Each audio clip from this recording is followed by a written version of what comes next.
I'll guide you through the official Apple method to enable low power mode on your iPhone before your battery hits that stressful 20% mark. If you're ready, click the like button. Let's get started. Low power mode on iPhones is a feature that preserves your iPhone's remaining battery by lowering or stopping active resources once the battery gets below 20%. This built-in iOS battery-saving tool instantly extends your battery life. Remember, it will automatically disable when your iPhone charges past 80%, ensuring you return to full performance. When turned on, you'll notice a yellow color on the battery icon. Here's how to turn it on. First, let's activate the standard way via Settings. Open your Settings app, tap Battery to access power options. Now toggle on Low Power Mode to instantly begin conserving power.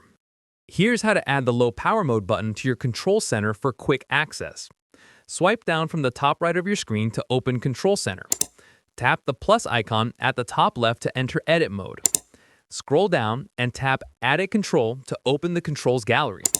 Search for or tap Low Power Mode to add the quick toggle. Tap the screen again to exit Edit Mode. You can now tap the battery icon to turn the mode on or off instantly, which activates it either manually through Settings, Control Center, or by asking Siri. Finally, let's set up automation so that low power mode turns on automatically when the battery reaches a custom level. Open the Shortcuts app, Apple's pre-installed utility for automating tasks on your iPhone and other Apple devices. Create a new personal automation to trigger the mode at a custom battery level, like 30 or 40%. This ensures the feature activates exactly when you need it most. If you have any queries or input, comment below and I'll respond. Click this card for a curation of our best video tutorials and check the description below for more. Thanks for watching.